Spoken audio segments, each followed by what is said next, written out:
Hello and welcome to Today's Info Video Bites. We have Mr. M.R. Rangaswami today from SandHills Group. If we had to know about the ecosystem and we had to know about how the investors behave in India and elsewhere, we had to have him on our show. So, Mr. Rangaswami, I would love to start with your exposure to the ecosystem and what you feel about the ecosystem as of today. So I'm a Silicon Valley veteran. I've been in the US for 30 years and I've lived in Silicon Valley, participated in the building of the ecosystem there and the economy there. So I can help contrast that because India is a little bit behind in that sense, but it's catching up fast and I think it's probably got tremendous potential. So to give you the ecosystem comparison, the United States or Silicon Valley has taken about 50 years to get to this stage. So it didn't happen overnight. It started in the 1960s and it's taken this long to get to where it is. Contrasting that to India, India has been only at this maybe 10, 12 years as far as the software and the venture capital ecosystem, right? Yes. So we have a lot of ways to go, but what's happened with India is this market has been smart learning from Silicon Valley and the US. So the compression of time is happening. So it doesn't have to take India 50 years to get to where the United States is. Maybe it could get there in half the time. All right. That's interestingly, I think a lot of this is to be blamed to the investor, behavior here. Sure. And I guess sometimes it so happens that we have seen that the investors have a pattern of investment rather than something that's primarily a motive out there. So can you just brief as to what the difference would that be? Sure. I think a couple of things. I think most investors and in both in the venture capital space tend to follow each other. So they might pick a trend or a category and all of them go invest in that space, right? So I think the smart investors are maybe more in the angel community where they tend to take bets on people and on passion and belief. And they're not certainly following the trends. So a lot of times you'll see there's a difference between the angel investing side, i.e. the small investor versus the venture fund. Okay, so that's one. The other thing is, if you have to look at the Indian context, what happened was the Indian venture capital market started during the bubble days in the late 90s when the United States and Silicon Valley had this huge bubble. So at that time, the Indian venture capital market started investing very similar to the US because they followed each other. And they were all burnt when the bubble burst. So that set of funds in India that came in the late 90s and early 2000s went bust because they followed the classic Silicon Valley style investing in India, and all those internet companies for the most part failed. Right. So then they took a hiatus. So they took a rebuilding effort. So then the venture funds have now come back, but they're smarter and they're much more diligent in where they invest. So the new breed of Indian venture capitalists is very different than say 10 years ago. They've learned their lesson. All right. So when you look at this investment pattern generally, it's always like big fish eats the small fish, and the small fish is the smaller fish, and so it's more like unless and until there's somebody who I invested in, that I can sell to somebody bigger, that investment is not really complete. So is that only because of the corpus that they have, or is that because they want to get rid of the companies as soon as it starts making some money? Well, a couple of things. You have to understand the venture funds are typically a 10-year fund, which means that they have to either return monies to the investor by that end of that period, or they basically have to shut it down, right? And they may extend it a little bit. So there's pressure on the investment community to get their money out and give it back to their investors. Okay, so that's the context they come from. So a company, if they're the end of the portfolio cycle, they may be forced to liquidate their holdings because they have to return money to their limited partners. So there's some of those pressures that happen as well. All right. So out of the startups that are there right now, and out of the investments, I'm sure you also made a lot of investments, from your the personal money or as an investor. So what is it trend like? What is the or should I say, what are the most successful startups coming out of? Is that what vertical are they from? Okay.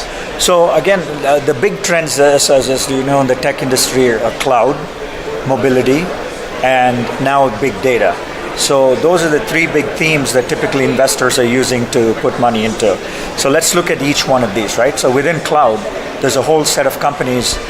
Most of them are called SaaS, software as a service companies. Right. So that segment of the market is really taken off. So investors are plowing a lot of money into that segment because the multiples in that segment are typically 10, 20, sometimes 30 times sales. That's what investors are prepared to pay for the SaaS segment.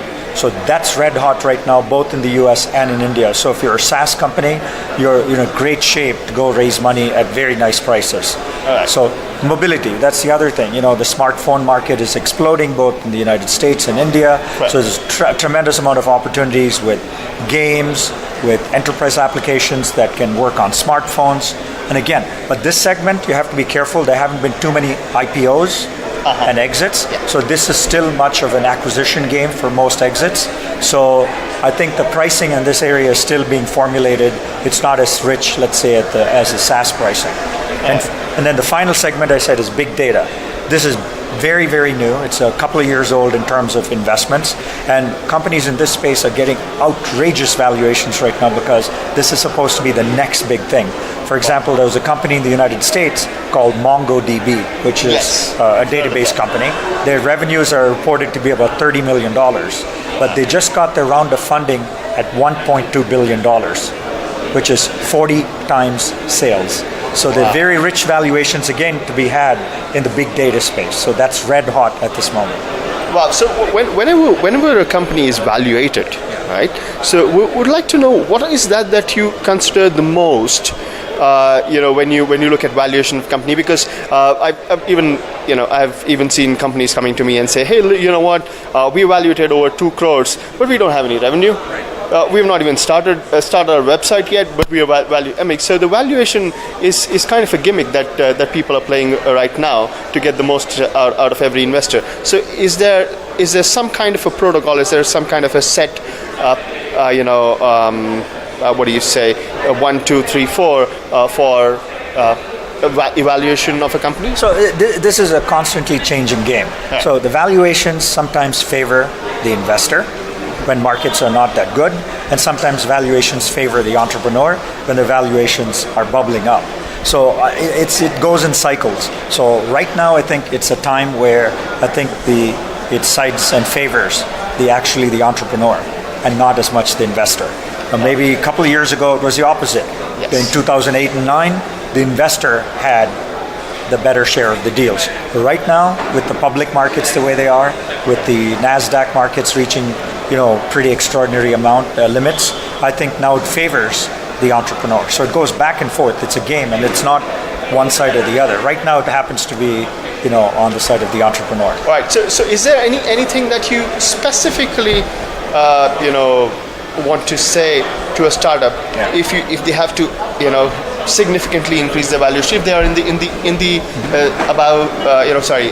aforementioned categories, if they have to increase their valuation, or if they have to basically be more valuable, is there something specific that they have to do to please investors? Yeah, I think they, like, if you're looking at a seed funding, then you're really presenting a big opportunity and how you're going to take that. If you're now looking for Series A funding, you have to show a product. You may have to show early customers. So they're milestones. If you're getting Series B funding, it's usually for scaling your company, scaling sales and marketing, going to new geographies.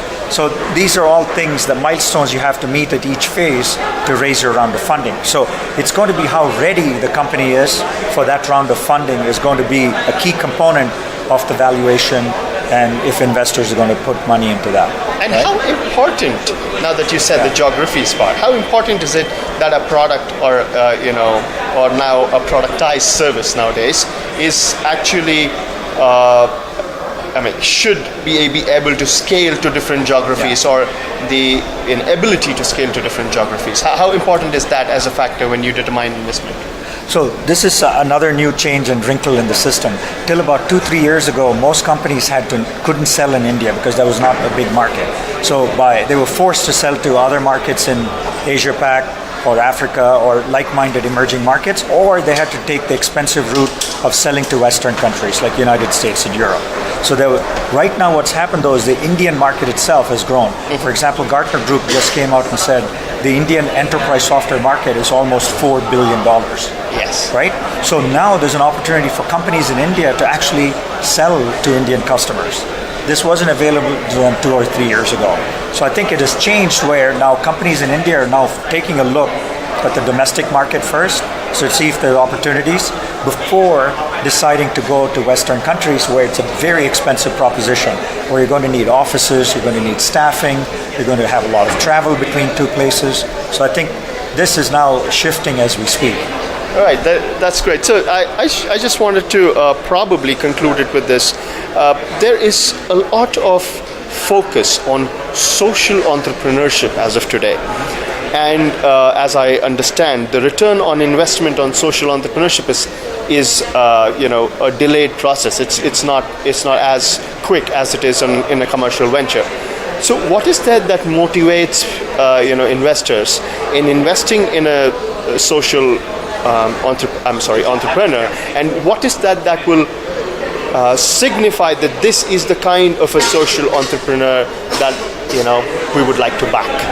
So I think social entrepreneurship, again, is a relatively new field. I think this is where people are looking at the impact it makes on society as well as making money, right? So there's a feel-good factor in these deals. And the key thing is you have to, in this case, when you decide, look at the passion of the founder, of the entrepreneur, judge where he or she is coming from.